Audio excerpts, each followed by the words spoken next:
முன்னெல்லாம் எனக்கு தெரிஞ்சவங்க ஆருத்ரா தரிசனம் பார்க்க போறேன்னு சொன்னாங்கன்னா அவங்க கூட நானும் சிதம்பரம் போய் நடராஜாவை கும்பிடுவேன்.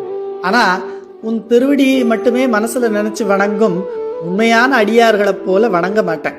அவர்கள் இந்த உலக பற்றியெல்லாம் விட்டது போல நானும் விட்டு, நடராஜா எனக்கு வேற எதுவும் வேண்டாம், நீ மட்டும்தான் வேணும்னு கேட்காம ஏதேதோ வேண்டுதல்களுக்காகத்தான் சிதம்பரமே போவேன். ஆனா நடராஜா, இப்ப நீயே எனக்கு குருவாக வந்து இதெல்லாம் எவ்வளோ காலத்துக்கு நிரந்தரமா இருக்கும்? ஒன்று ஒரு காலத்துல அழிஞ்சு போகும், அல்லது நம்மளை விட்டு விலகி போகும்னு எனக்கு புரிய வச்சுட்டேன். இப்ப நானும் என் குருநாதரையும் மெய்யடியார்களையும் வணங்கி அவர்கள் காட்டிய வழியில அவர்களைப் போலவே உன்னை மட்டுமே வேண்டி நிக்கிறேன்னு. நடராஜா, இது என்ன பெரிய அதிசயம்!